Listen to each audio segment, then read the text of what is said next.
start to go into a company's story, you might lose them. Depends how good a presenter you are. I mean this when I say this. Be careful how you start to do this.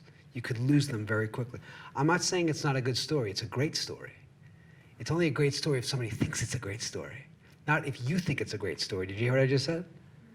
How many companies have great stories? Everybody's got a great story. Just ask them. Who came from a different company? Anyone? Do you have a good story? Yeah, of course. Everybody has a good story. I think my company has a good story. It's a great story. I think it is. The second you start to get into the company's story, their eyes could roll in the back of their head. You know that.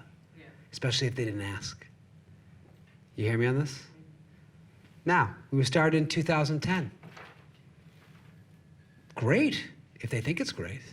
They may not think it's great. Do you see where I'm going with this? You gotta pick and choose what you think they need to know. Now, when somebody says to me, Paul Bramson, yeah, I wanna know about the Paul Bramson company, I say, fantastic, I could talk about myself for hours. What would you like to know? What would they say? They could say a number of things. How long have you been in business? Where are you located? Why do people do business with you? Where are you located? Who are your biggest customers? What kind of support you have? What kind of support do you have? Whatever they say, you say to them,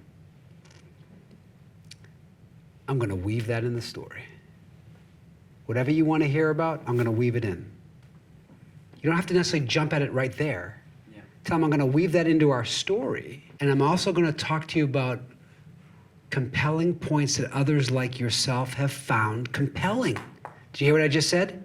I'm going to talk about compelling reasons why people use pipe drive.